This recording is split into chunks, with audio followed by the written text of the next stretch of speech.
Saddle up your horses.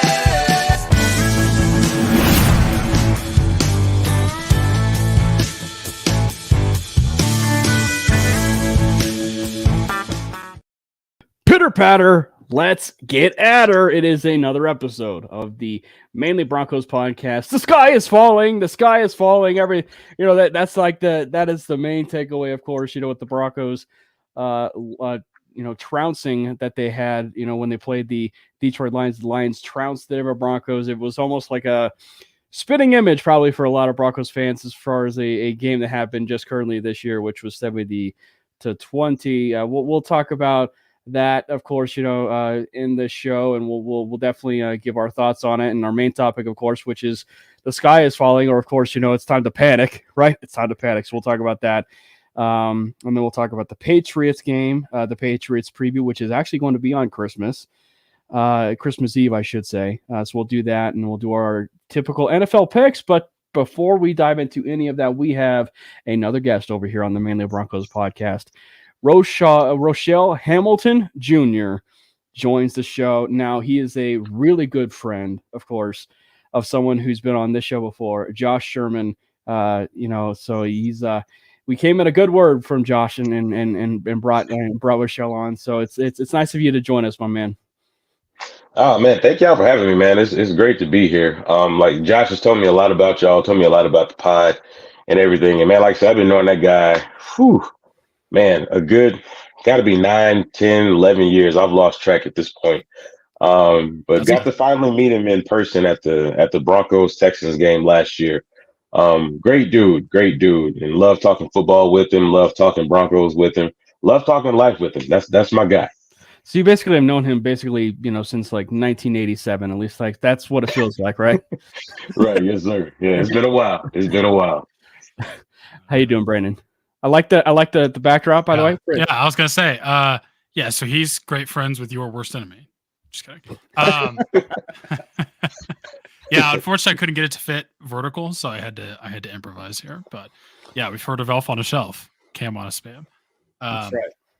I'm good. I'm still kind of upset that I don't know if I'd say upset now, but I couldn't watch the game live because I was at the Nuggets game, which was also an L. Honestly, it might have been a worse L because it was like at literally almost the buzzer, like last 2-3 seconds of the game. Whereas the Broncos game was more of a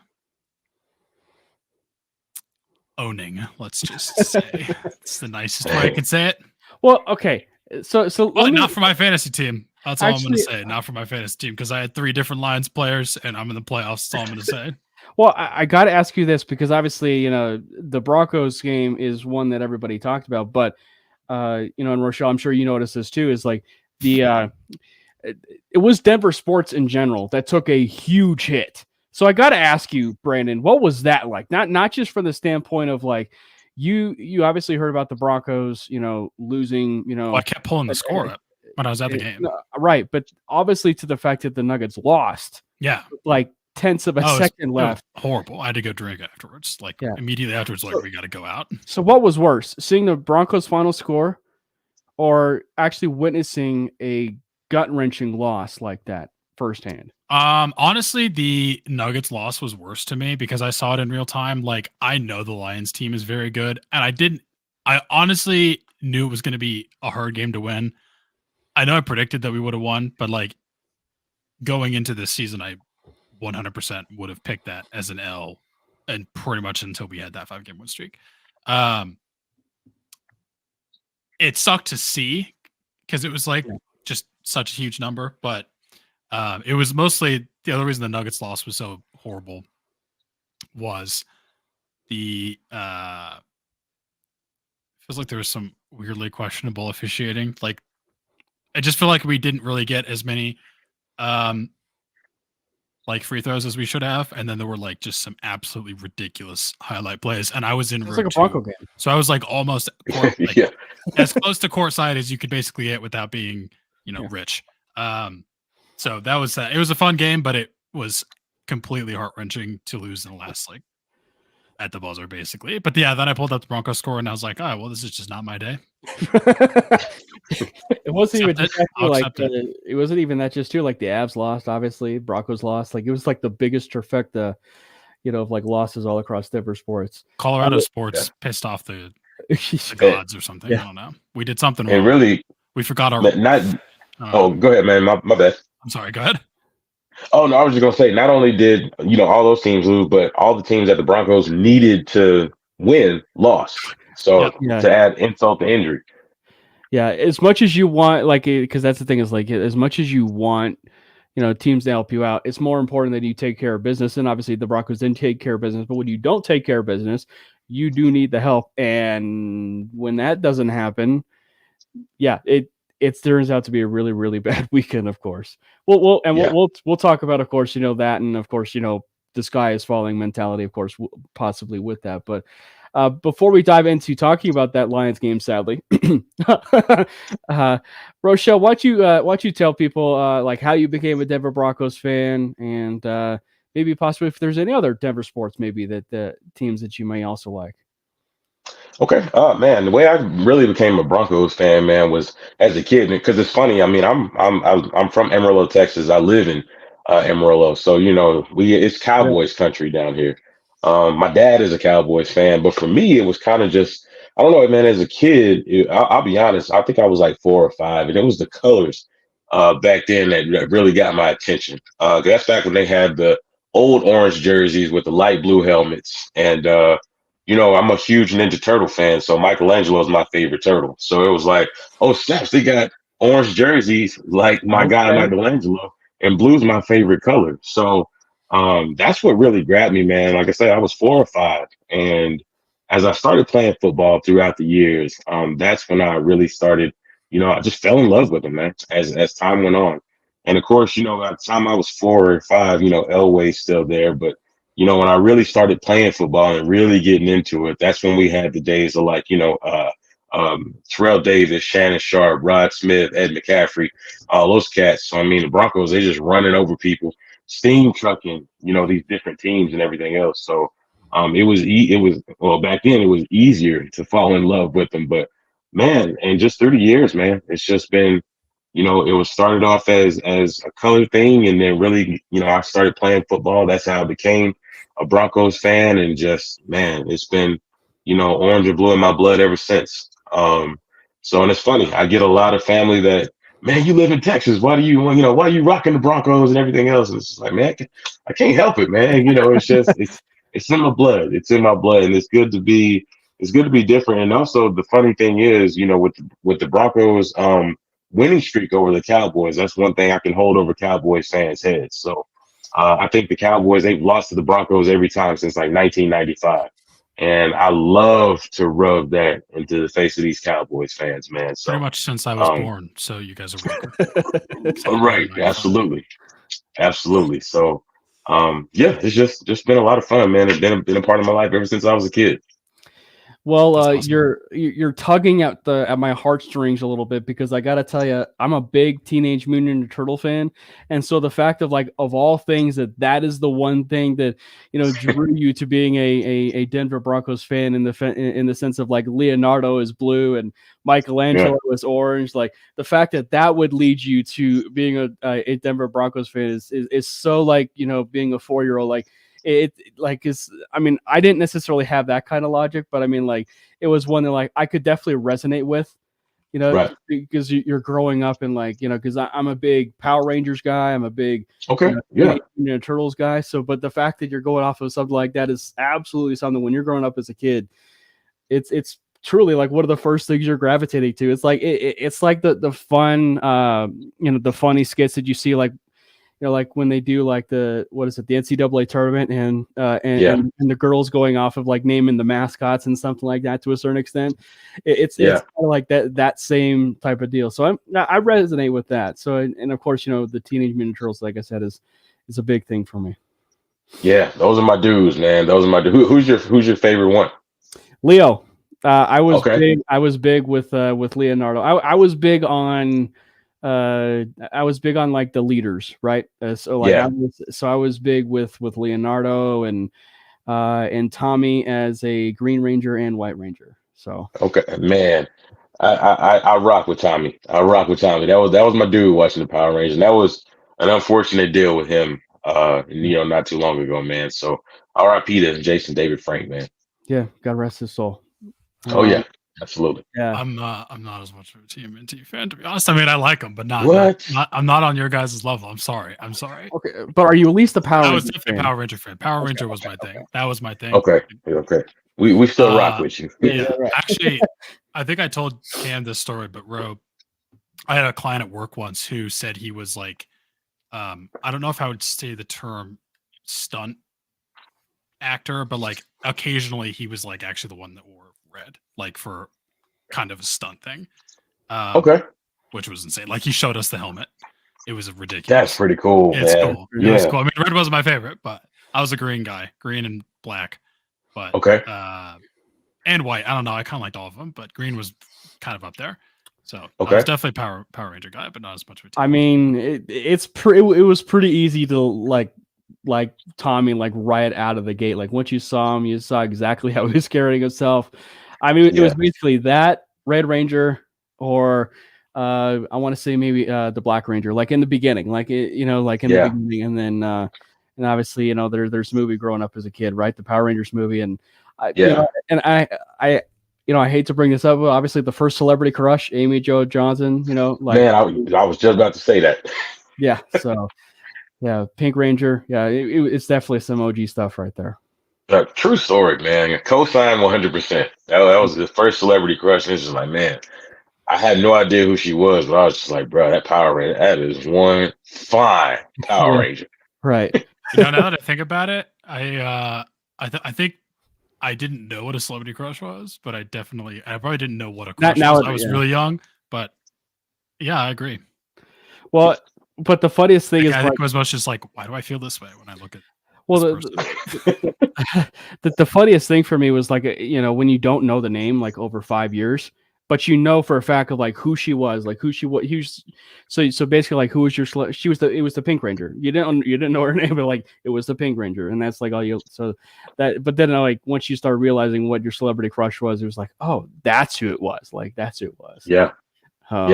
So, all right. Speaking of celebrity crushes, and not necessarily in a good way, but a crush in the sense of like the Denver Broncos being crushed with the Detroit Lions. Let's sadly talk about it. I love that. Great intro. Yeah, I love that segue. That was awesome. Yeah. I was kidding because I don't want to be crushed, but no, right. That's a good one. That was shit. That sucked. Except for my fantasy teams. My fantasy teams were happy, but Ro, you can start us off. What were your thoughts on the game? Oh man, thoughts on the game. I'll say it was frustrating, man. I was in Albuquerque at the time. Me and my girlfriend went to a sports bar because Albuquerque is only like a 4-hour drive from Denver. It's not very far. So we went. She's a huge Cowboys fan and everything. So we went to a sports bar over there called Bama's. And Albuquerque is interesting, man, because there's a lot of everything fans in Albuquerque. There's a lot of Broncos fans, a lot of Cowboys fans, a lot of 49ers, a lot of Raiders. So we went over there to this sports bar, man. It was me and quite a few other Broncos fans. And, we're all talking about the game. And, we went into it with a lot of optimism. Went into it feeling good, especially coming off that big Chargers win. And I'm just like, okay, man, if the offense, they can, really kind of come out the gate strong. If they really come out the gate fast, we might have a shot at this thing. And like I say, early in the season, I picked the game as a loss just because of how well Detroit's been playing. But they were coming off the loss to Chicago. So I'm like, okay, we got a shot. But then as the game goes on, I mean, it was almost from the jump. I mean, it was frustrating. It was obvious the offense, they couldn't really get a whole lot going. Russ did not have his best game, of course. But it was also, it seems like Detroit's defense was they were just in Russ's face like a lot. Saturday night.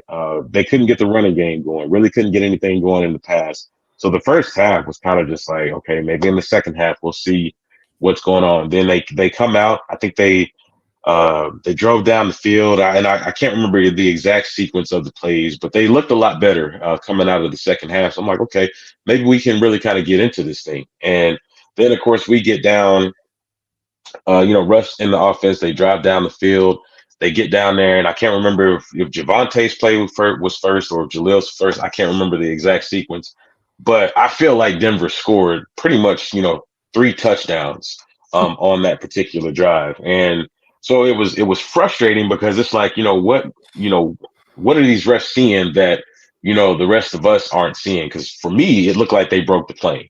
And then, of course, it was not only was it those 2 plays, but then I think it was the 4th down play where they call offsides on Miners. And to me, he didn't look offsides. Even the commentators was like, well, what are they seeing? So it was just a frustrating game. And it was one of those games where it just lets you know that it was not Denver's night that night whatsoever. So, that was my immediate reaction. It was kind of just like, what, they got to handle business these last 3 games. There's no ifs, ands, or buts about it. For me, as far as like hitting the panic button, and I don't mean to be jumping too far ahead, but I don't think it's time to hit the panic button yet. I think it's, for me, I came into this season saying, I personally picked them to get to the playoffs this season and get knocked out like in the first round. But even if they don't make the playoffs, for me, I think this season was still a success because only for the simple fact that you've seen the culture in Denver change after years of just, anemic offense, uninspired football, guys playing flat, guys playing, it seems like they really have nothing to play for. They're just out there for a check. But this year, you're seeing this team fight. You're even in the Houston game, as bad as they played throughout that game, that team fought. I mean, down to the very last play. And that I can appreciate. Denver hadn't won more than, I think the last time Denver won 7 games was 2016, and we still got 3 games left in the season. So, for me, I think it's all about, and changing a culture in a locker room is hard. It's one of the hardest things you'll do in sports. I on the side, I have my own production company, Road for Show Productions, and we just did a docuseries with the high school football team, the Paladura Dons here in Amarillo this past season. And we started that series in August. And this was a team a lot like the Broncos. They weren't used to winning. I remember growing up, man, a lot of times people would go to PD games. It was just to hang out. It wasn't to watch the game. It was literally like a social hour because everybody expected them to lose.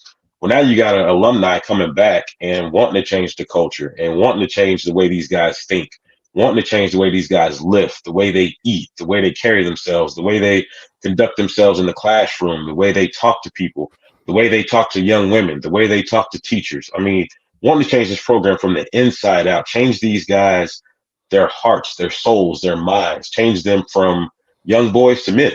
And just being at these practices every day, being at these games every week, watching how hard these guys were coaching these players and watching how hard they worked to try to change these players' mentality, to change the way they thought about the game, change the way they thought about life. It was amazing, but it was also, I could see why coaches get so frustrating because it's hard to turn players who are used to losing, players who are used to giving, 50% effort, 75% effort. It's hard to get them to teach them that discipline, that motivation, that perseverance. It's hard to do that. And this is just on the high school level. So I can't imagine what it's like trying to do that at the pro level when you got egos and big paychecks and everything else involved. So I think Sean Payton and the coaching staff, I think they've done a great job. It's been frustrating to some degree. But overall, I think they've done a great job. And I think Denver's on the right path to really turning this thing around. And I'm sorry I'm being so long-winded, but that's really kind of how I see it. No, but I think that what you say should resonate with a lot of people because, it's a mic drop. Like truly, like what you said was a mic drop because I think that what you said should, cross-reference a lot of sports or just if we're to use football, should cross-reference to all football, if you will. Like you mentioned high school, college football is the same way. And it's not necessarily a 1-year thing. Like you'll see some one-offs, where maybe a team in one recruiting cycle will get it right and they jumpstart everything, they expedite everything, and they hit the ground running You know, like, I mean, because I think I don't want to say it happened with Tennessee, right? But it was like Tennessee was one of those where like they got it right that one year, and then that's when things clicked, and they were that close to getting into the college football playoff with Hendon Hooker and Jalen Wyatt and Cedric Tillman and those types of players. So, like, they were really close to getting there. But like when it clicks, it clicks, and the key is like, can it stick? I think that, and so then you're kind of asking yourself, will it stick? And I think that when you translate it to the Broncos' sake, it's like, absolutely, I agree with you. I think that when you build growth, when you establish growth with your organization and with this team, especially with what you said, a team that has not had meaningful football, and this is something we've mentioned numerous times, even on Manly before. It's like, when this team has never had meaningful football in what seems like 8 years, right? Like ever since Manning has been here, they've not had meaningful football. And now that they have, the mentality of the locker room has changed. I mean, we've heard examples, I think, even after a loss, and granted, it wasn't the Detroit Lions loss, but I'd imagine it was the same. It's like, I guarantee you the mentality of the locker room after the Dolphins game versus the mentality after the Lions game is vastly different. Because like the way that Sean, and that's kudos to Sean Payton, because of the way that they're wired, the way that they are now being taught, or I should say retaught, if you will. Right. And I think, because like, again, like, we have to remember that these players that are coming, into the pros, like, they're also probably high school athletes, and they were very successful high school athletes or very successful college players, and so retraining, the mental portion of your game to be like, what? We lost. That's okay. We'll go out and we'll win another one this next week. So it's like, it's the golf analogy of just thinking about the first shot, we're thinking about the second shot, right? And so I think that, how can we best establish a culture like that? And truly, I feel like Sean Payton is that kind of guy. Ever since when he came in here, to where it's like he was the best for, just to use it because obviously it's the big name in the room, but he was the best coach for the Russell Wilson era and the post Russell Wilson era because of what he was going to be carrying after that. And I think that, like, for the Broncos, like, I myself predicted that the Detroit Lions would beat the Denver Broncos before the season. And I did predict the Broncos to beat the Lions, here, just because, to use the culture shift or the philosophy, if you will, the team was different, right? Like, the team was different from everything that we had been seeing from winning 6 of their last 7 to, what we saw in the Miami Dolphins game. Like, the team is vastly different than what they were.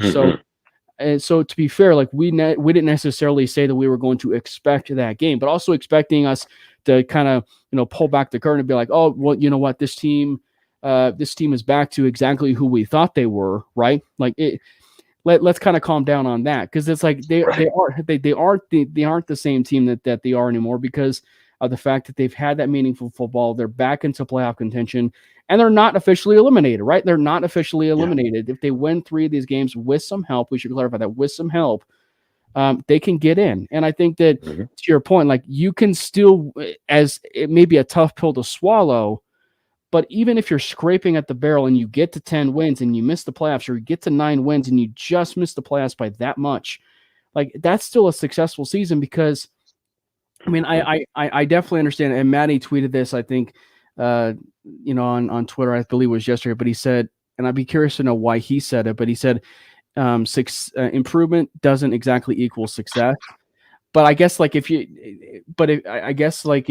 are establishing that philosophy and that growth, right, to what you were mentioning, Rochelle, and you're seeing that throughout the season, and you're laying the foundation for what is to come for this team, that is a sign of progress, right? A sign of progress. And so, for the Denver Broncos, if you can get to that 10-win threshold, if or when you can make the playoffs this year, that is a success. Any way you look at it. 100%. 100%. Oh, my bad, Brandon. Sorry. No, you're good. You guys had a thing going on there, so I thought it was like our own. It was like our small podcast.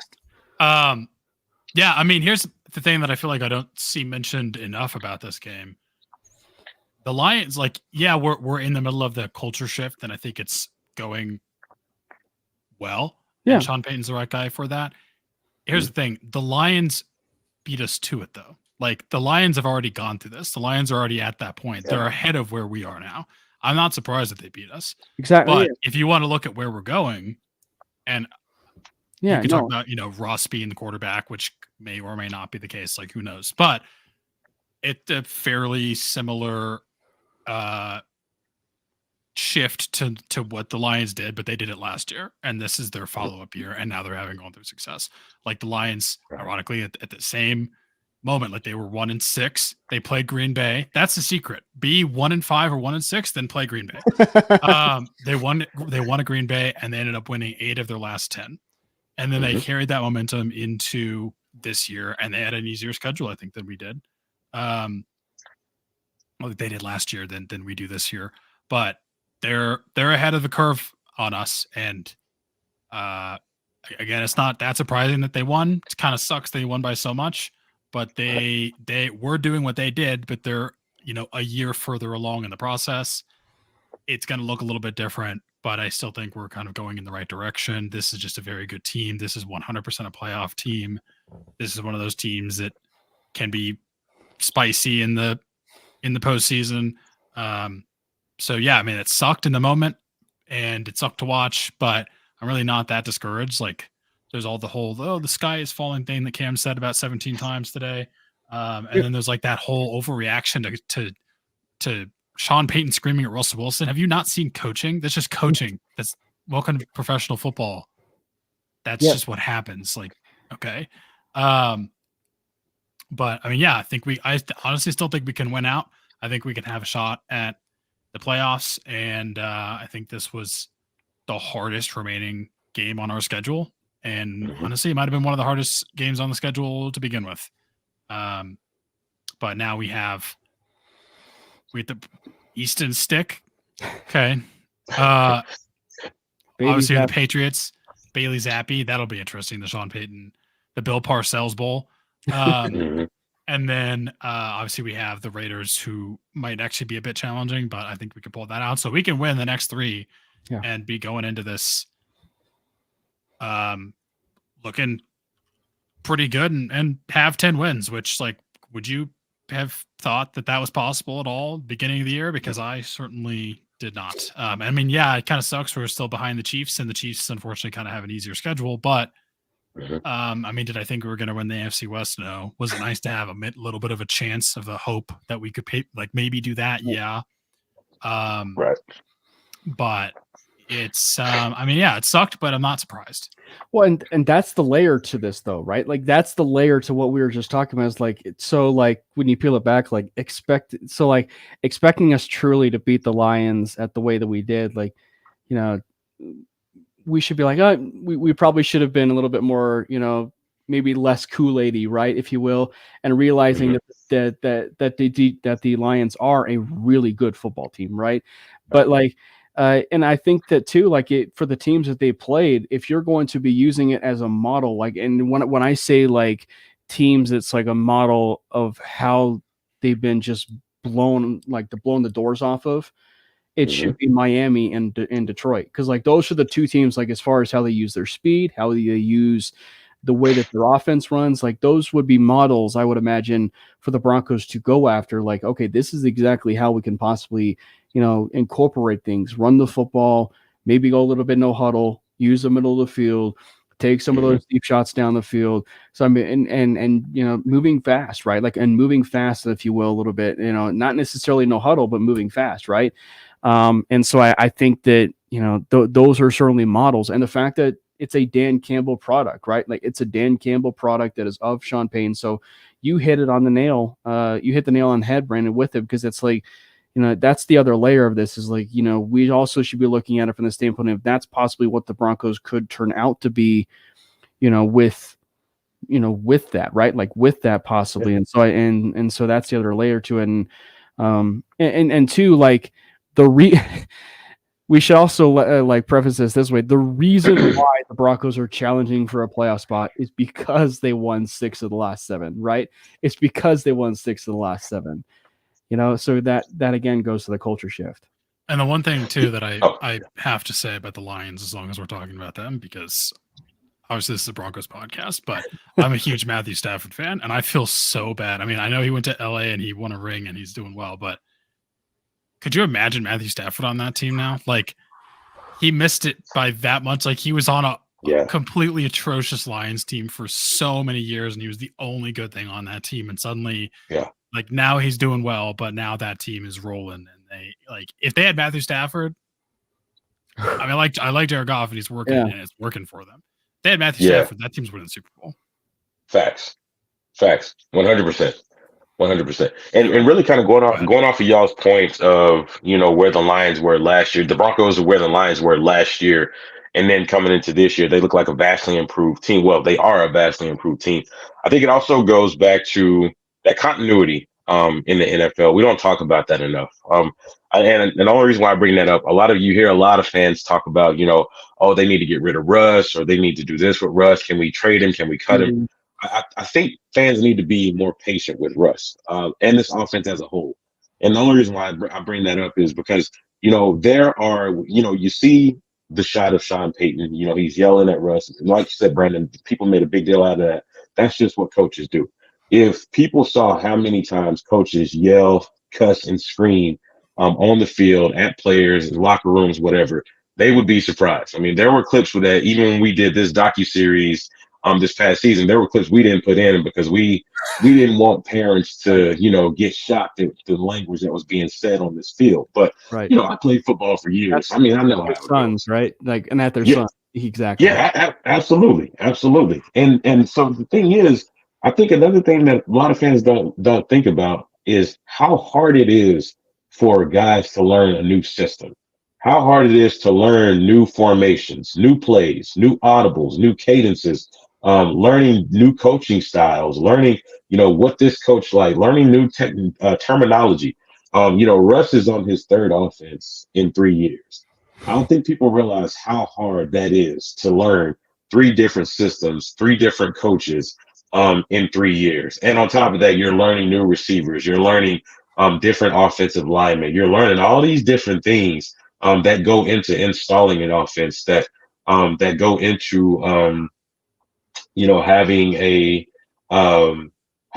successful team. I mean, and then on top of that, you're taking what Sean Payton. We know Sean Payton's style of offense is a little bit different than what Russ is used to.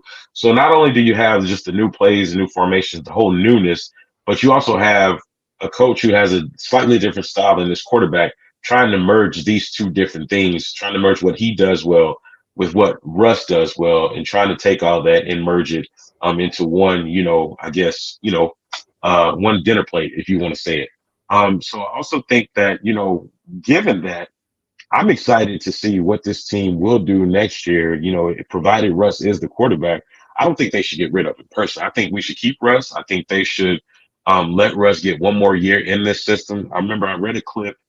I can't remember if it was on Twitter or what, but a guy brought up what Mike Shanahan said some years back. And he said in his experience as a head coach, offensive coordinator, and quarterbacks coach, it takes a quarterback a good 3 seasons to fully grasp an offense. And I know people don't want to hear that because, you know, it's all about win now, instant gratification. I get it. But I also think that people need to pump the brakes and slow down and realize what this team and what Russ are up against. And I think you set this team back because we got to remember, it's not easy for one to even find an average or a decent quarterback at the NFL level. We've seen that the last 7 years. It ain't easy. Every time we thought we were getting a decent quarterback in Case Keenum or Joe Flacco or, you know, Drew Lock, every time we thought we had somebody, what happened? The bottom fell out. Even Trevor Siemian back in 2016, he went on a little winning streak, and then I think he ended up hurting his shoulder, and then bottom fell out that season. It's not easy to just go and just get one of these guys. It's not easy for these guys to, you know, let's say, oh, let's get rid of Russ, and we're just going to go draft a dude, and then he's just going to come in here and just light it up. That dude's got to learn just like Russ has to learn. He's got to learn his receivers just like Russ has to learn these guys. He's got to learn this offensive line just like Russ has to learn these guys. He's got to learn these coaches just like Russ has to learn these coaches. He's got to learn these new formations and this new terminology and these new cadences and these new audibles just like Russ did. So personally, I think if you get rid of Russ and you go to another guy, yeah, I mean, you may have gotten rid of Russ and his contract, which don't even get me started on the contract. Because personally, the contract doesn't really bother me. It ain't my money. I'm not paying him. So, um, Yeah. I think once you get rid of him, you set this team back even further. Yeah. I really think that. And I mean, I've heard the whole Jarrett Stidham and Bo Nix or Jarrett Stidham and this guy and this guy and this and that and the other, but we're not taking into account the things that you get rid of if you kick Russ out of the door, because now you truly are starting over. And instead of Denver being a 9 or a 10 win team this year and then possibly looking like Detroit of next year, you may take this 9 or 10 win team this year, and now all of a sudden we're back to winning those 5 or 6 games because we got all this newness that's got to start over. It's got to gel. So I think fans just got to be more patient. It takes time. We knew this wasn't going to be a Super Bowl team coming out of the gate. A lot of us, we just wanted to see some kind of improvement. And that's what we're seeing. So I think with where Denver has been the last few years to where we are now, I mean, Denver's in a great spot. The Broncos are in a good spot. The Broncos are in good hands. Fans just got to be patient. Got to chill. Got to chill. Yeah. Do you got anything to say, Brandon? He doesn't. He has You guys something hit to the say. nail on the head there. Yeah. So what would you do, Rochelle? Because this is something we've talked a little bit about, with Russ. Because it's like, it's truly like the gray area of like, do you keep it at his current contract, right? And I think that like that's the famous conversation, right? Like that's the famous conversation of, well, he's definitely playing better, but he's not playing up to said current contract, right?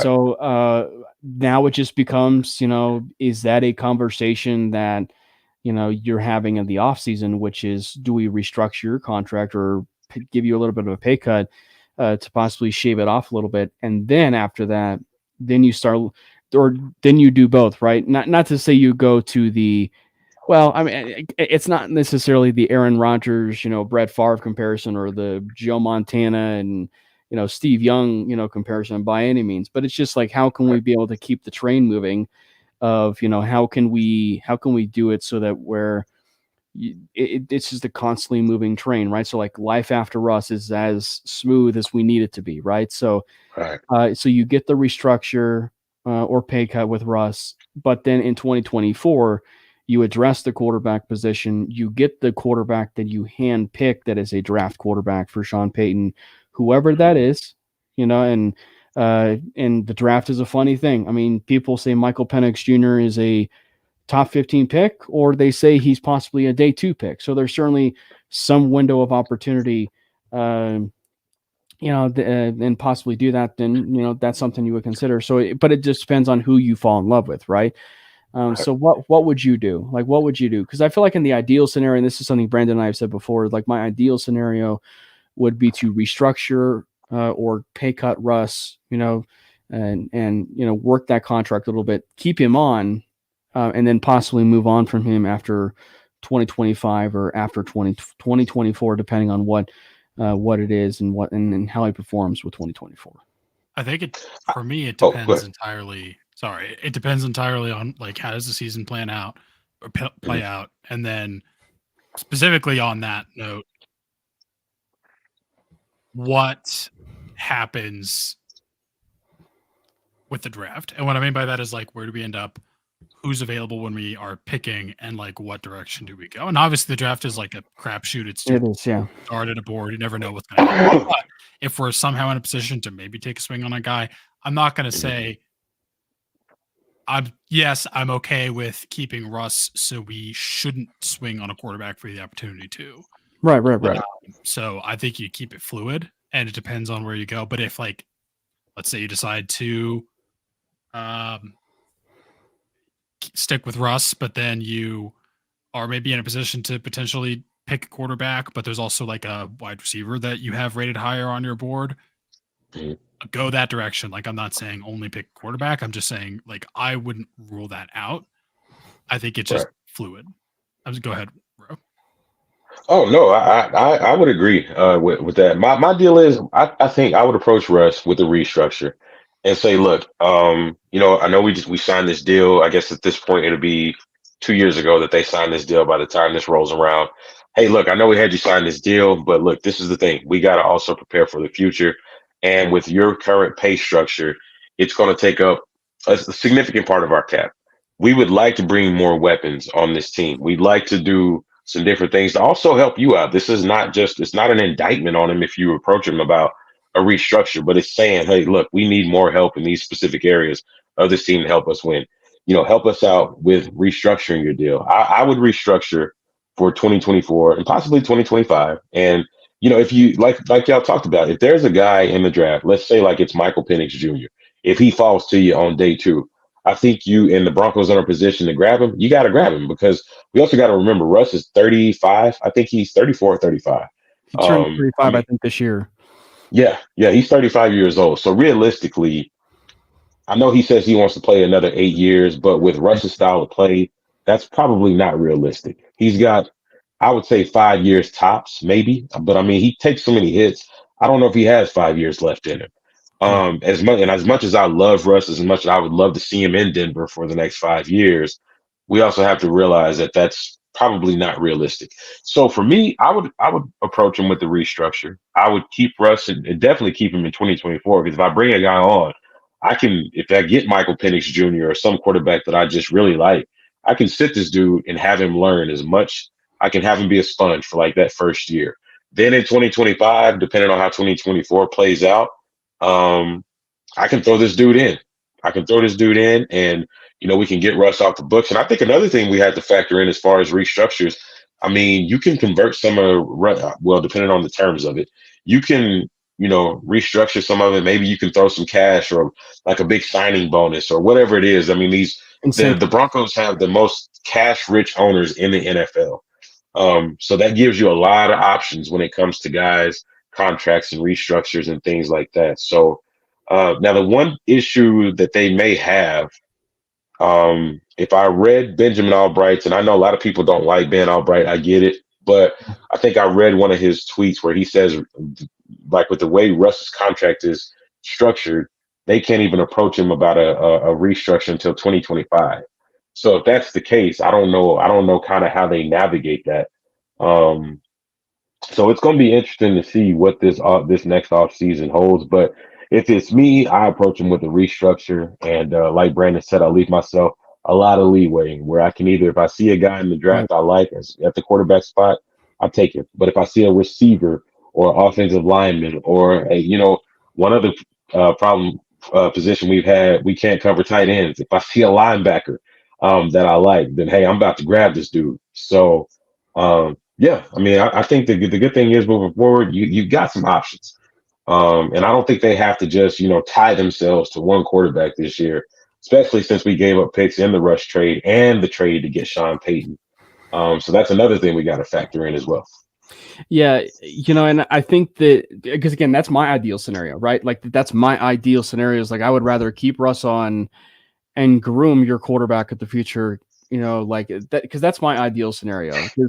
And you touched on this, but it's like the moment you move on from Russ, like, because again, like I think the thing that people may not realize, and while yes, the offense that maybe the Broncos run is one that anybody can certainly run an offense of, right? Like, because I know people all over Twitter, were created like the Mac Jones rumors or just, anything like, possibly like, possibly like, him or, anything like that. The thing is like, when you move on from Russ, like, yeah, you'll be, the only reason why you would be wanting to bring a guy in like Mac Jones or, anybody to stay like that is because of the contract situation that you put yourselves in because of that, because you can't afford, say, a guy like a Kirk Cousins, who's an expected free agent, in 2024. Like, because in an ideal world, if the contract was not necessarily a big deal, granted, you do have the most rich owners in sports,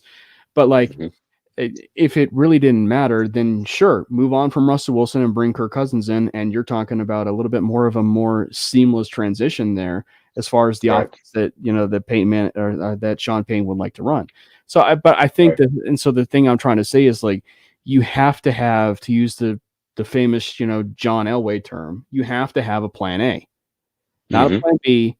You have to have a plan A, like as far as after Russell Wilson. And because, and definitely I think Sean Payton has shown the propensity to have teams that play well enough, I should say well enough, with, some semblance of, decent quarterback play, guys like Jameis Winston. And Jameis Winston's another one, right? Hmm. So like it's maybe a little bit of a drop off from Russ, right? Like it's a little bit of a drop off from Russ. So that's the thing we're talking about. It's a drop off from that. So I think it's just like, so again, like, and the only reason why you're talking about that is because of that contract hole that you would have dug yourselves in, because of moving on from Russ, and I mean that maybe it's, to a certain extent, it's also somewhat of Russ's play, I guess, in 2023 that at least allowed you for that, but like still you're moving on from him because you admitted that it was a mistake. So we're fully on like moving on from him. So it's just like, so again, like, I just would caution Bronco fans in the sense of like when, like, and if they do that, like they have to have a plan A, not a, and certainly a plan B, like not just a plan A, but a plan B in the sense of like, okay, if we can't get this guy, we need to get this guy. And if we draft a quarterback that is said day 2 or even first round, you have to start him almost, right?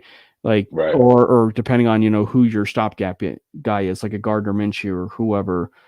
But like, again, like you have to have a plan in place no matter what with Russ. And I think that the trading picks idea, I think is something that flies under the radar, because I think that that's, again, something that I think no Bronco fan certainly wants, right? Because you traded picks, you traded picks for Russell Wilson.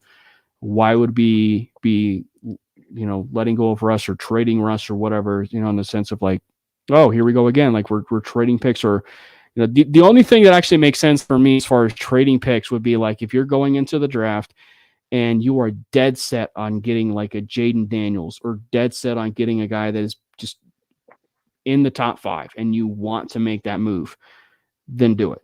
Right. Like, because you're dead set on it. Then just go ahead and just do your trade at the draft picks. I know it's not going to sit well, but you're clearly getting your guy, and you're getting your guy to the point where you more than likely will start him. So just go ahead and do it.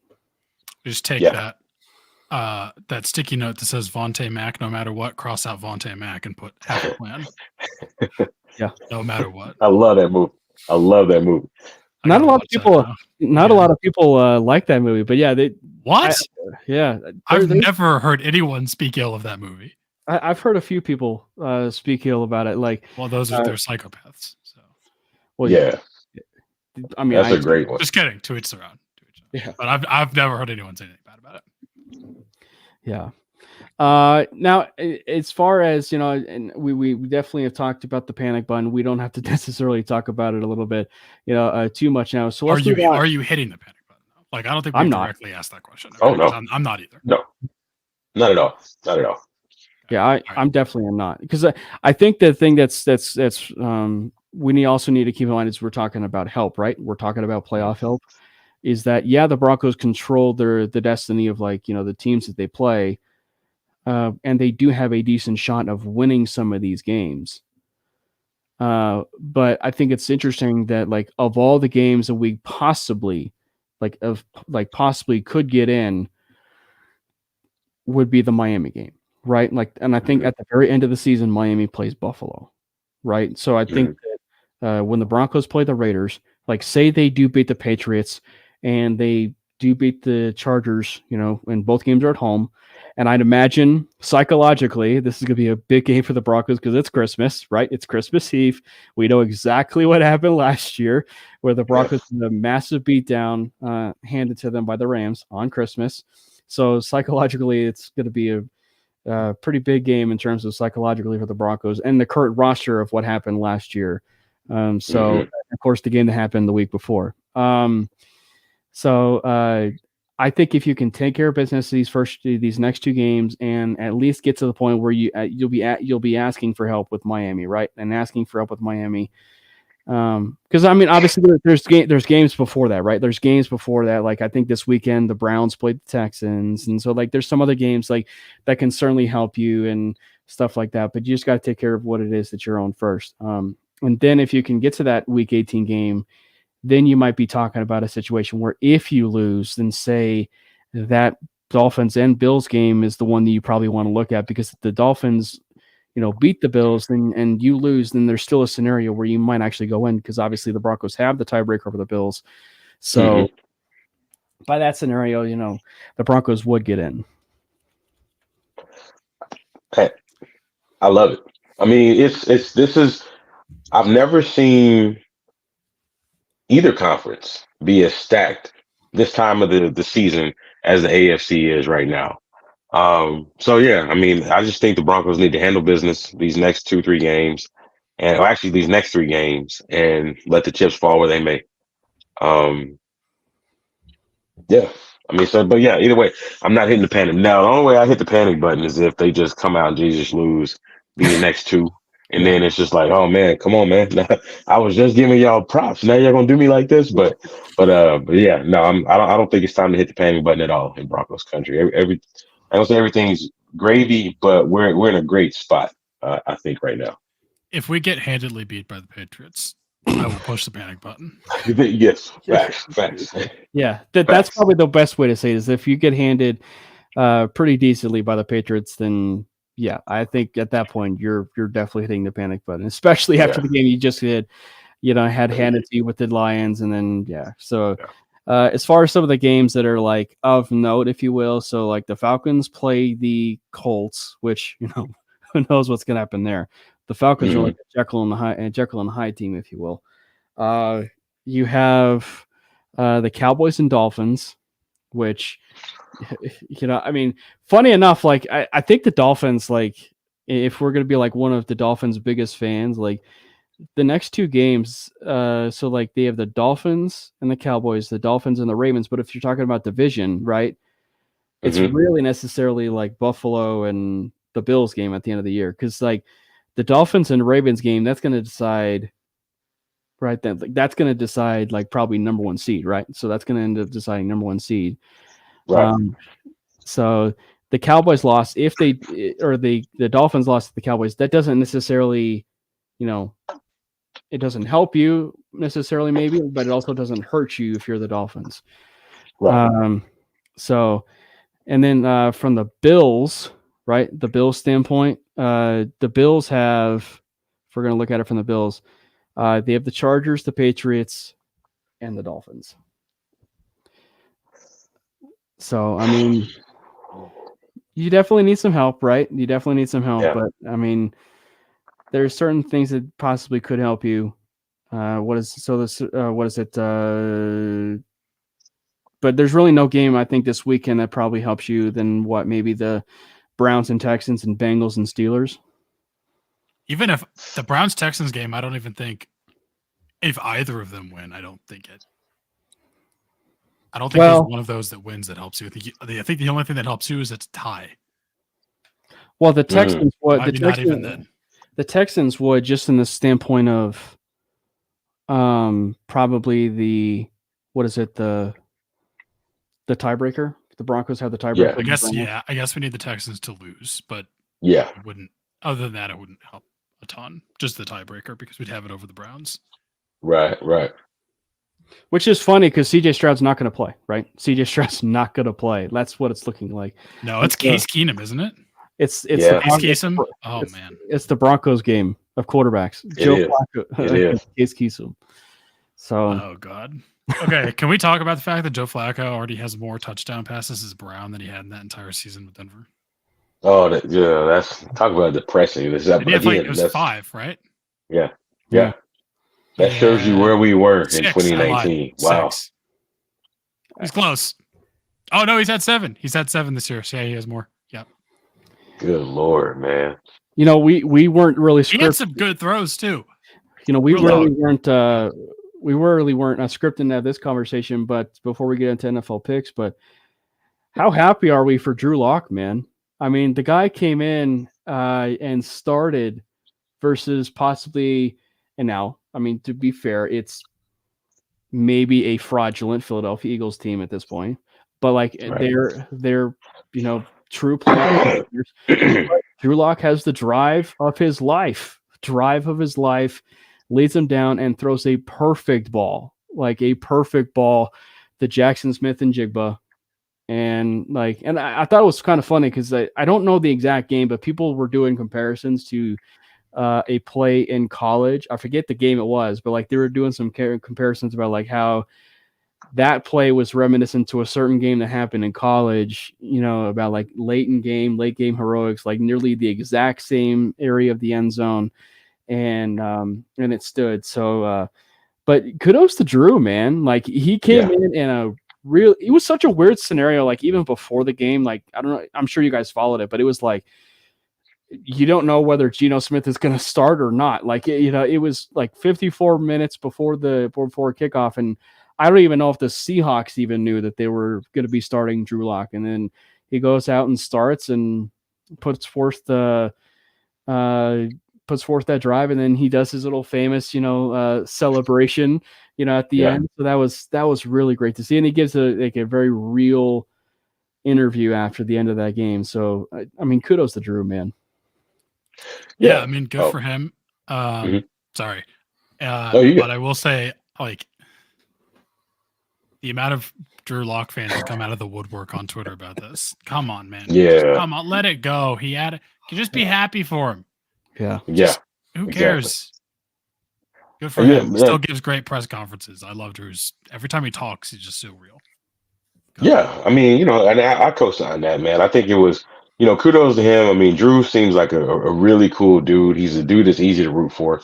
But you're right, Brandon. I mean, the amount of Drew Lock fans that just popped out on Twitter was just like, where all y'all people come from? It was kind of, he's like, you hiding over here behind the trees. But, I mean, it was cool to see, and it's good to see a guy who, and of course, Drew couldn't help it when he got caught up in the trade. I mean, obviously, he couldn't help that. And I know that would hurt anybody. But it was good to see him, get back out there and do what he does. And, I wish him nothing but the best. I mean, it didn't work out for him in Denver.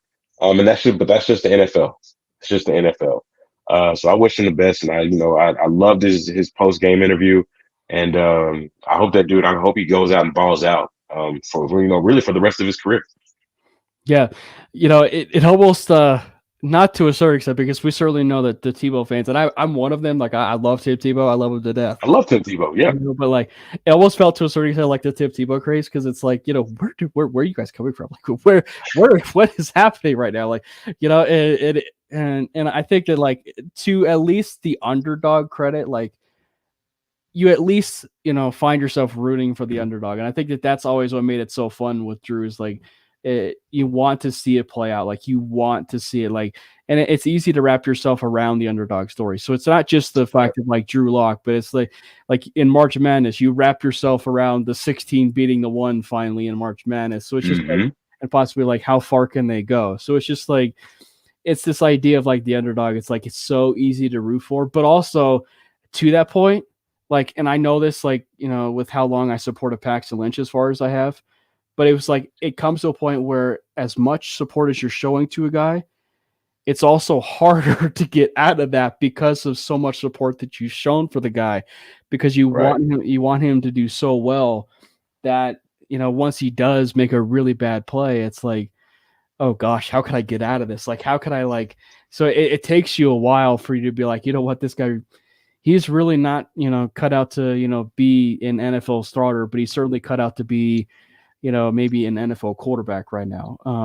But I think the one thing that you can say, as far as like, and this is just the weird part about it going to Seattle, but it's just like, I mean, hey, guys like Geno Smith, from last year, I mean, he played rather well under Pete Carroll, and, it seems like Drew has learned something down there with Seattle to where he seems like maybe he's a little bit of a better quarterback. And that's one thing that you got to say, is like, maybe a change of scenery was certainly better for him.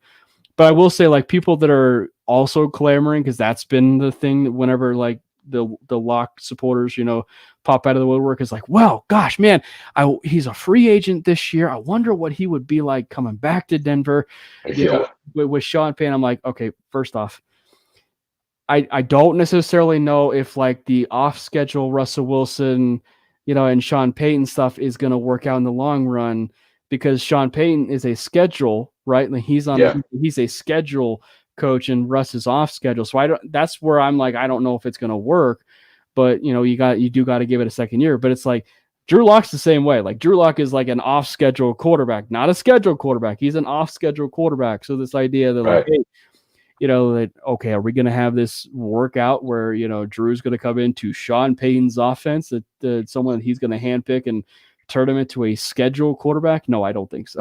Right, exactly. Nope, not at all. Not at all. So that was the funniest part, is like seeing those Lock people come out. Well, gosh, man, I would love to see Drew here. Like, no. Right. No. Yeah, I mean, you got an older version of Drew right now. So. Right. Basically. I'm already over it. Like over when you have it happen for like 2 years, two or 3 years, after you see it for like, what was it, like 4 hours worth, it's like, okay, I'm good. Right. I mean, good for him. I hope he balls out, but I'm just like, just come on, man. Come on. Yeah. All right, so let's go into some NFL picks. So Thursday you have the New Orleans Saints and the surging Matthew Stafford Los Angeles Rams. I'll take the Rams. Yeah, Rams. I mean, I've already established Matthew Stafford, my boy. New Orleans is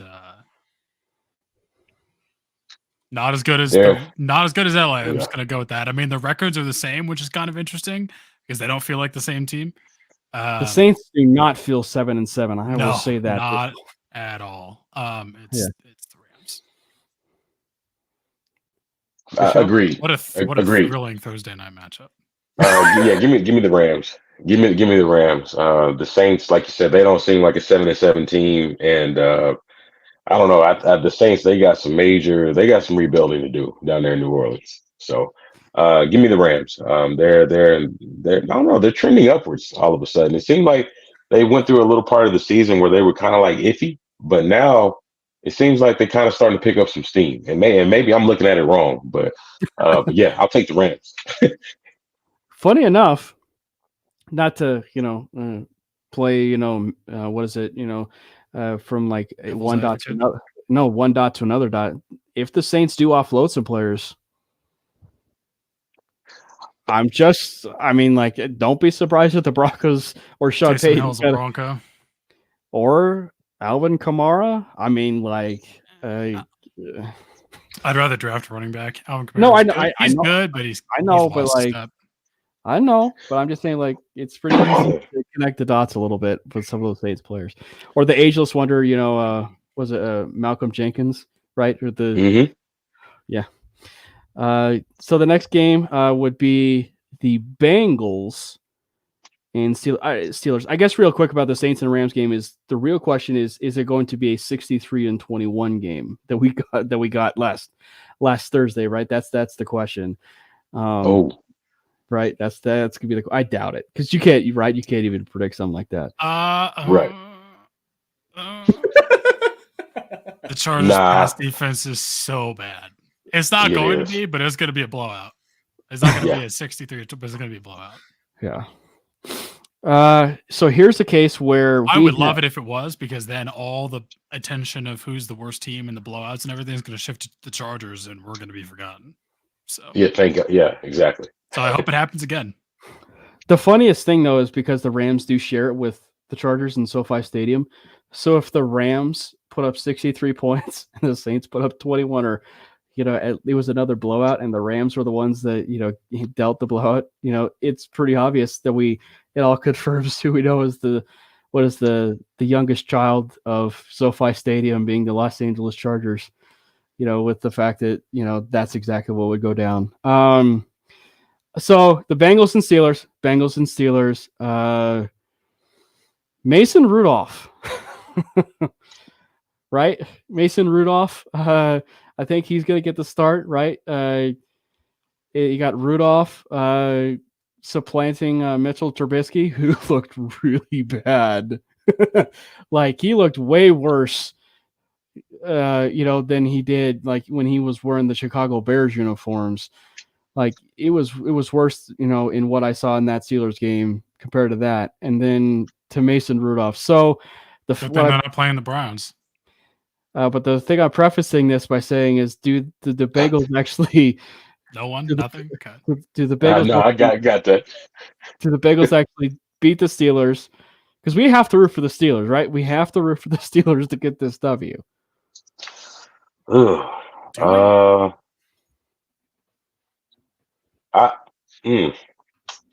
what? I'll go with the Steelers only because I think the Bengals' luck is going to run out at some point.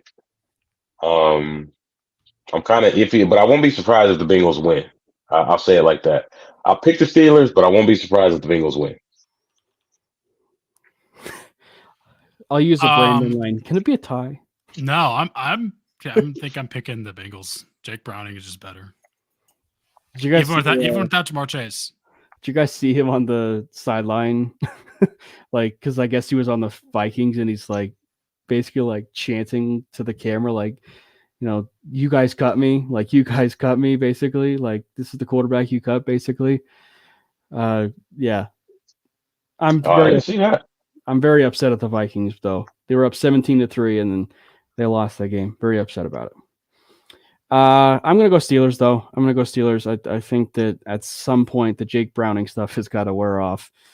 We saw it with, Joshua Dobbs. It wore off eventually. Mason Rudolph, though? It's also Mike Tomlin, and he's been known to surprise us a time or two. True. Still taking the Bengals. Now the question here isn't so much is it the Bills or the Chargers, and it's going to be the Bills, but how big of a victory are we talking? Are we talking another 63-21? Or are we talking, a little bit more of a standard blowout? 73-21. They have to break. Not only do they have to go past what the Dolphins did to us, they also have to break the record for most points scored in the game, which is currently 72. I'd love to see that. That's all I want. That's all I want for Christmas. I'd love to see Carey, that. get out of here. All I want is what I just said. So you're saying Bills, though, Rochelle? You're saying Bills, right? Yeah, absolutely. Oh, yeah. So what's funny is, like, I'm picking the Bills, but this is the first game with a new head coach. So I've said, like, weirder things have happened in the NFL where, like, the Bills could easily have no idea what's coming for the Chargers. That's true.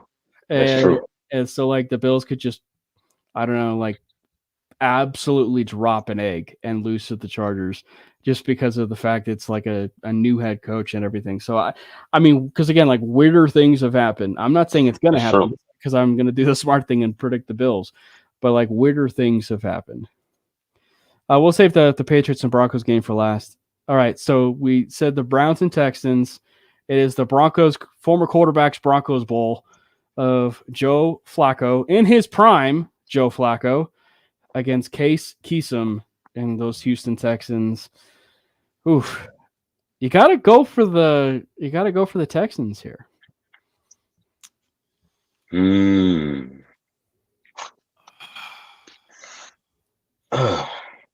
Man, is Nico Collins playing? Yeah, no Tank Dell. He's out for the year. Right. I didn't say Tank Dell. Believe me, I know he's out for the year. He's on my fantasy IR. He returned to practice today. Man, for some reason, I know you said it works better if the Texans. It works better for us if the Texans win. But I don't know. I don't see the Texans winning that one because the Browns, they just got that monstrous defense. Plus, Joe Flacco's playing really well right now. I got to pick the Browns in that one. Here's the thing, though. But the Browns' defense is very, very injured, and the Texans' defense is low key okay. That's true. I didn't consider that.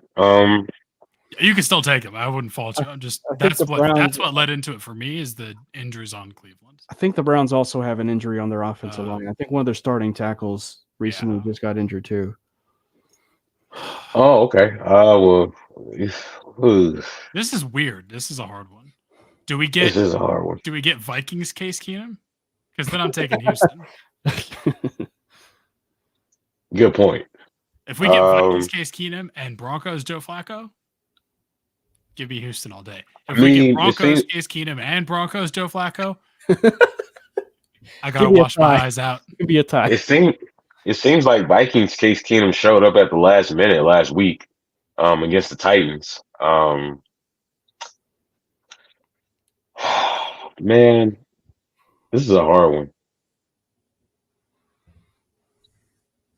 Screw it. I'm gonna just go with the Browns. I'll stick with the Browns. Stick with the Browns. Stick with the Browns. I'm gonna say the Texans, just because the Browns' injuries and because Nico Collins is back, and I just can't believe that the Joe Flacco experience continues to roll. But I might be wrong. That's one of the, I think, the underrated storylines of the NFL season has been just like how many names have like resurfaced, like how many names have resurfaced like for like quarterback runs. So like you had Josh Dobbs, then you have Joe Flacco, and then now you got Jake Browning right now, right? And you got like Jake Browning right now. Right. The 2023 NFL season got into DeLorean and went 88 miles an hour.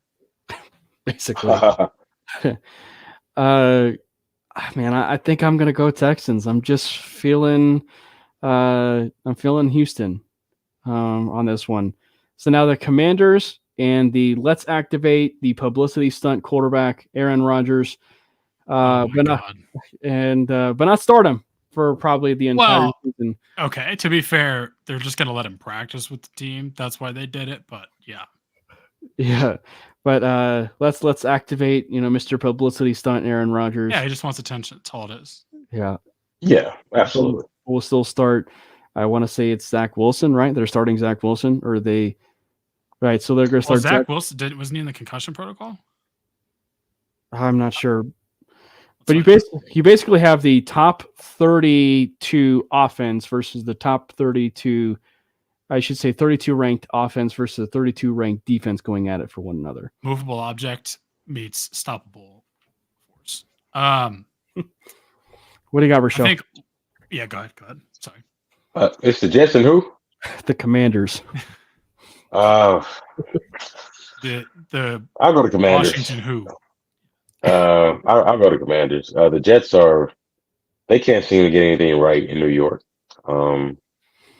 And that whole Aaron Rodgers thing is just like that shows the ineptitude of management, because they should have knew. Common sense should have told them that his timeline he was giving them was not going to be possible. So give me the Commanders. I am convinced that he has some kind of partnership deal, and he gets a kickback anytime someone purchases soundtrack of whale intercourse, or dolphin. I'm sorry, dolphin, whatever that was. Confirmed Zach Wilson as of today is still in concussion protocol. So this game's going to be real bad. Isn't Brett Rippin there? Mm-hmm. I can't remember if he's there or the Rams. It's one of them. I think it was the Rams. Because I was going to say, like, it is he is on the Jets now. What the hell? When did that happen? So, right. So, I mean, because I don't think they released Tim Boyle, right? So, I mean, would Brett Rippin be in line for the start?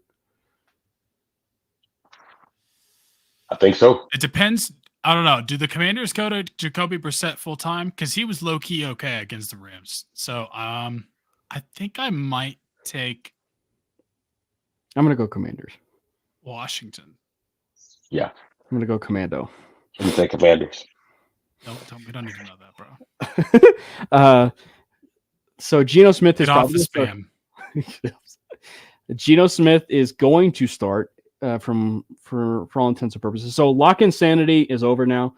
Geno Smith is going back as starter against the Tennessee Titans, and the let's eat banana peels, just straight banana and peel, and put mayonnaise and coffee. Will Levis.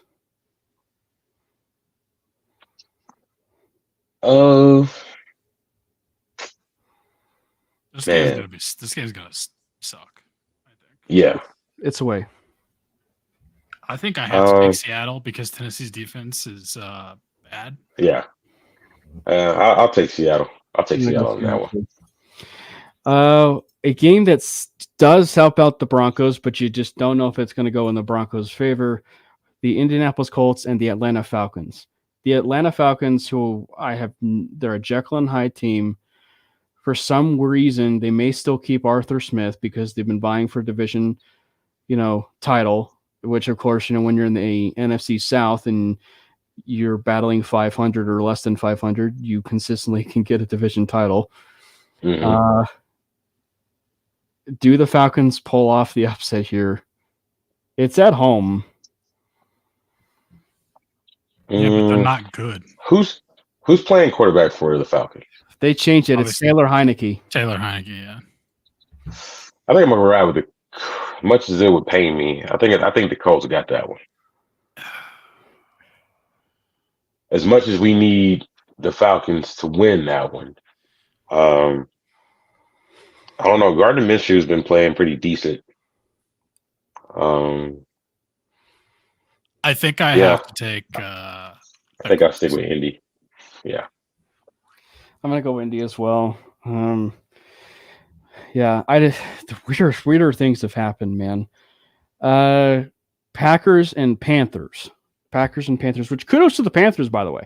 Panthers got their second win of the season last week against the Falcons. Give me the Packers in that one. I'll take the Packers. Yeah, Packers. that's pretty easy. Lions and Vikings. Vikings are home. Mm-hmm. The Lions are going to probably. I gotta take the Lions on that one. Beat the Vikings. I don't know if they're going to steamroll them like they did to us, but I'm pretty positive that they're going to win. Yeah.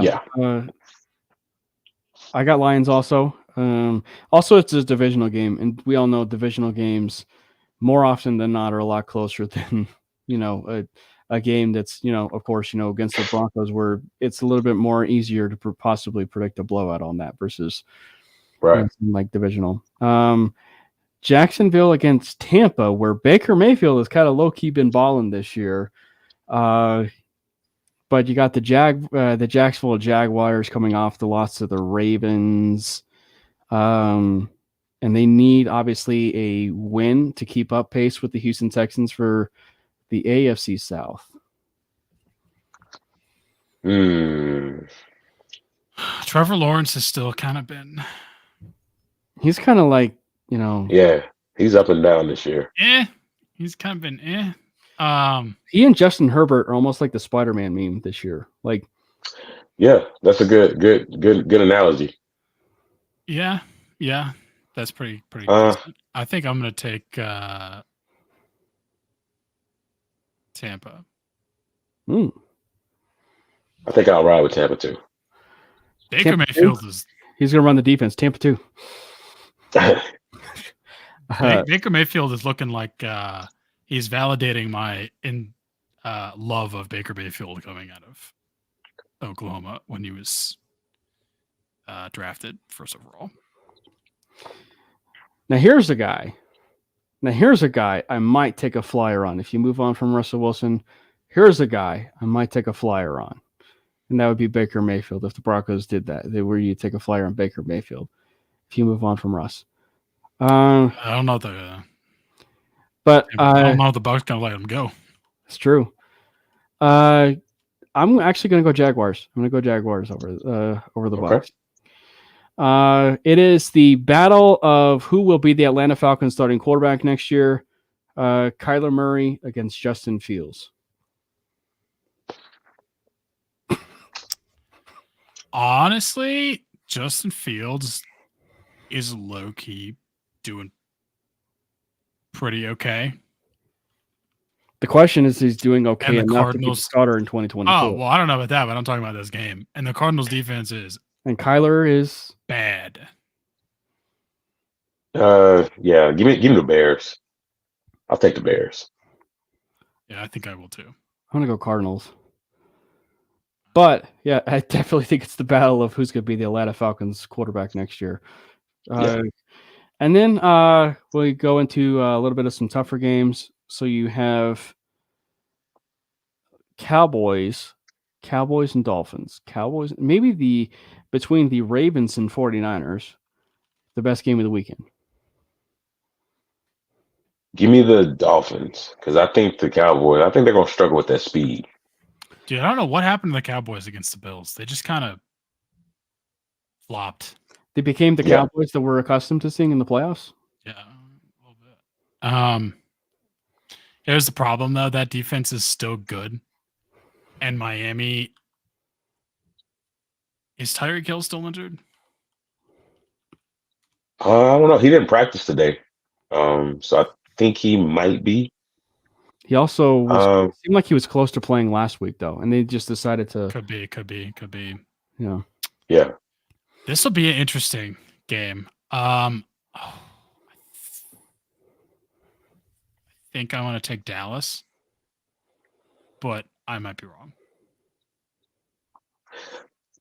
Is this in Miami? It's in Hard Rock. Yes. Yeah. Ooh, Dallas struggles on the road. Yeah, I'll stick with Miami. Yeah, I'm gonna go to Miami.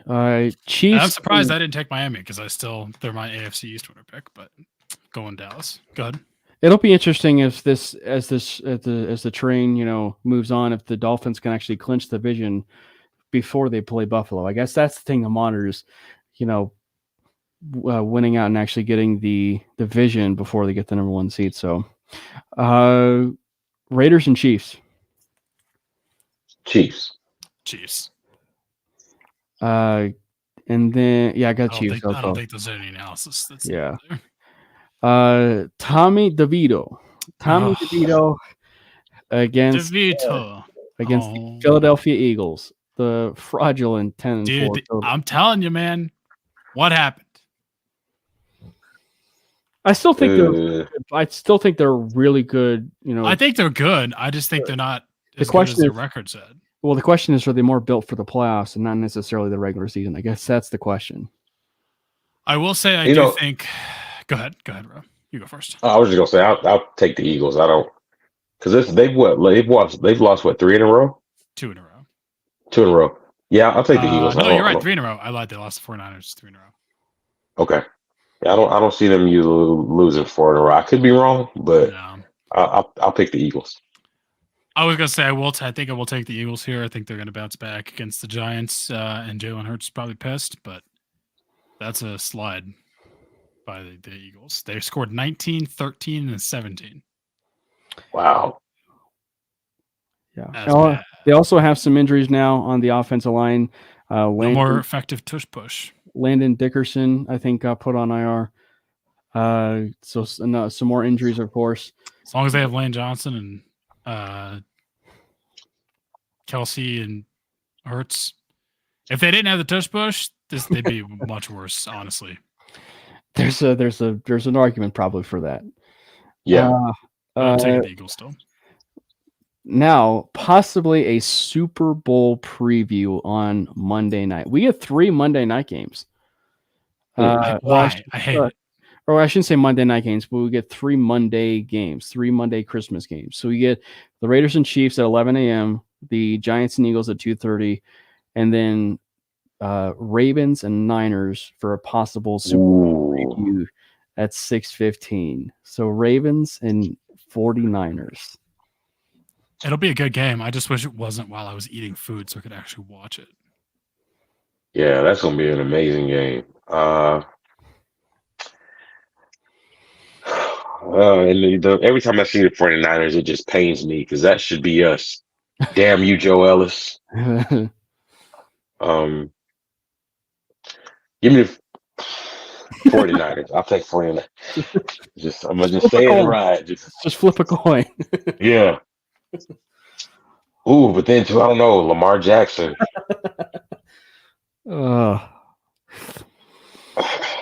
Is Brock Purdy still injured at all?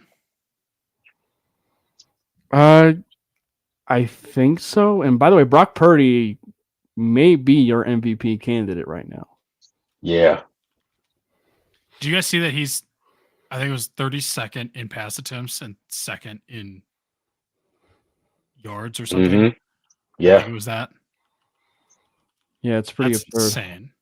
I'm gonna ride with the 49ers. I think it's I'm going to 49ers. take the 49ers too.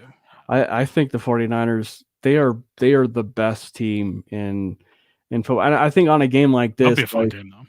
I think on a game like this, you got to ride with the home team on Yeah. something like this. And so if it was, here's the thing is like, if he was in Baltimore, this is where it's kind of like a flip of a coin, but like if he was in Baltimore, I might ride with Baltimore, but since it's in Levi Stadium, I'm going to ride with San Fran. I'm going to go 49ers.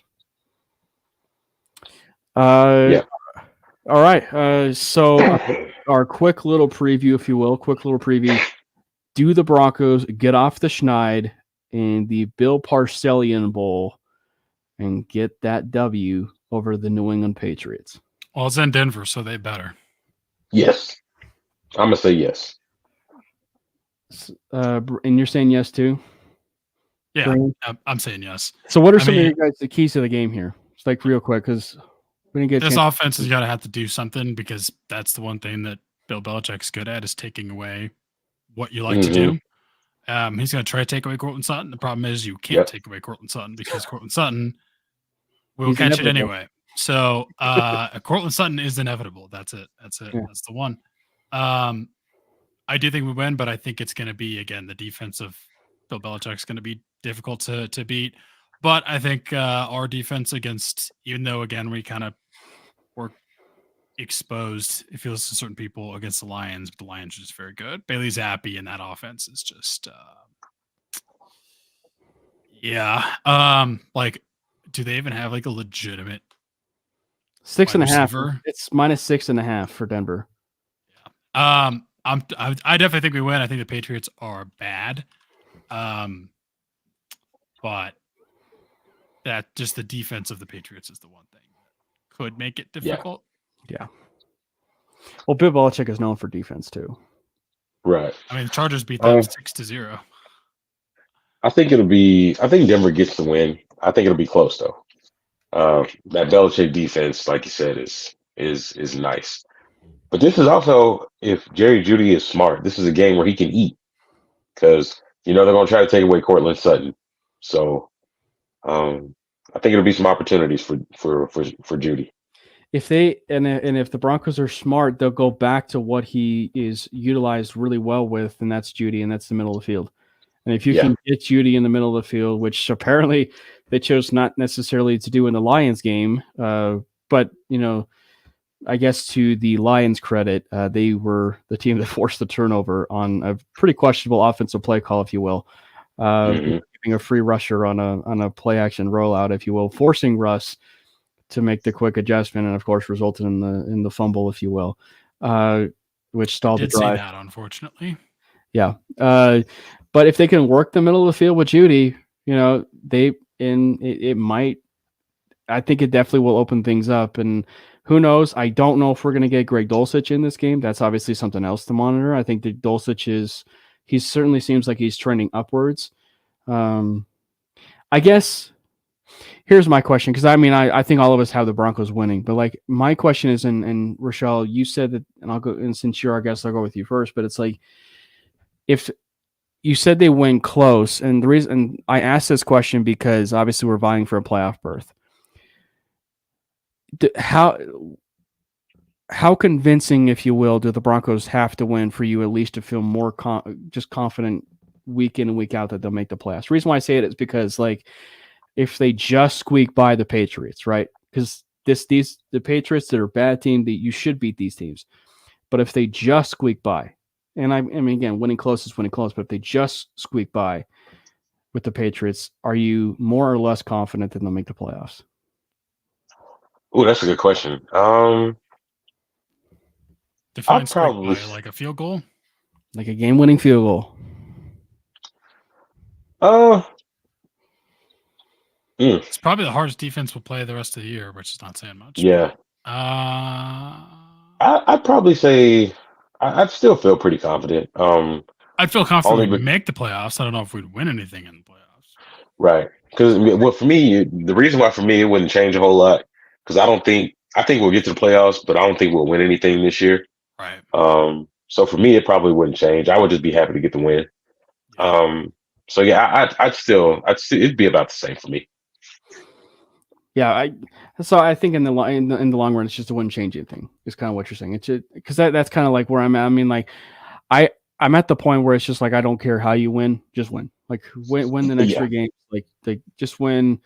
Have the other teams do what they need to as far as getting you the help that you need, but take care of the games that you need to and get just win. Doesn't really matter how, get the win. I think if there's a key, one of the keys for me in this game is that they have to start with the lead. Like the Broncos have to find a way to start with the lead. Like I think that, obviously the Lions punched them in the mouth with their physicality and the Broncos couldn't look back. But like with that, like the Lions took the lead and they didn't look back. Right. And I think that that's one MO for the Broncos is that when they've had the lead, they're a really good team when they have the lead.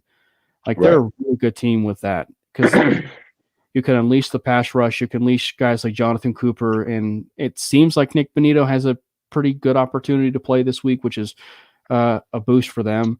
So, I mean, you can unleash guys like Bonito and Baron Browning and guys like that. So, I mean, to get after the quarterback, because we all know whenever you have the lead, that's the best case for you to, to get after the passer. So I think that like, and even too, when you have the lead, it's also greatens your chance to get turnovers. And that's another part of like the key of the game is like, you got to get turnovers. And, that's one thing the Broncos haven't had, right? Is that they haven't had turnovers. So I think for me, it starts first and foremost, though, with they have to have the lead. Like I go back to the Browns game. It's like, yeah, it got tight there with it like 14-12, but like the reason why I felt rather confident in that game was because they were up 14-0 so early. Right. Yeah. Agreed. So Broncos, I have Broncos over Patriots. Yeah. All right. So any final thoughts as we round out the show? Is there anything that you've been, Rochelle, is there anything you've been just like dying to troll Josh about that you've been wanting to go public? This is what I want to know. Is there Air the dirty laundry? Has there been something that you just want to troll that man now that you're officially got a microphone in your hand? Is there something? No, nothing to troll. Like Josh is my guy. Okay. I just always, actually, I appreciate him, plugging me in on this deal. So no, I don't have anything to troll him on because me and Josh, we see eye to eye on a lot of stuff. So, I do hope I can, meet up with him again, maybe in a game in the future. But yeah, as far as right now, I don't have to troll my guy on. That's my dude. Knowing Josh, and how he just will slide in a certain, troll. I thought for sure we get something out of you. Yeah. He but Josh hadn't really trolled me, so I can't get him like that. He hadn't trolled me, so it's like one favor deserves another, I guess, type deal. So is that sort of the code, like for you guys? Is like if he doesn't troll you, you can't troll him. Yeah. But no, Josh is a great dude. That's my guy, and man, my final thought. I just appreciate y'all having me on tonight, man. This has been a blast. Yeah. And I obviously we didn't get a chance to jump into some of the comments, but it looks like Buwana Beast mentioned earlier that he saw he looked like he thought he saw Melvin Gordon in our thumbnails, and trust me, we didn't drop the ball on that one. I don't think it was Melvin Gordon. I think it was the Samaje Perine, for that one. But also it looks like he's is that a fumble punt, or did you just happen to say that we didn't drop the ball? I think it was definitely. Oh intent. My God! I think it was intent. Well, obviously it was National Signing Day, and I don't know if you guys have been following, stuff with National Signing Day, and Rashad, I don't know if you have a team like that you've been following, but obviously National Signing Day was big, and it was a big day for obviously Nebraska getting the 5-star recruit, if you will, that they flipped from Georgia. I'm a big Huskers fan, as you can tell. So okay. So that's hence the question there. So, but they did pretty well. So I I mean, all in all, I thought it was a really good show. Brandon, do you have any final thoughts? I think we can. We win out. We have a decent chance to get in the playoffs, so I think we can do it. This will be one game at a time. This will be an interesting defense, and then Easton stick again. So just 1 week at a time. Yeah, Broncos. Happy holidays. Yep. And again, we want to wish you guys a Merry Christmas and a Happy Holidays. And we want to say thank you again for enjoying the Manely Broncos podcast, enjoying the content that we continue to pump out and bring guests on like Rochelle on. You know, he was great. I mean, Rochelle, we loved having you on. Getting a chance to talk some sports, talk some ball. This will definitely not be the last either. We'll have you on.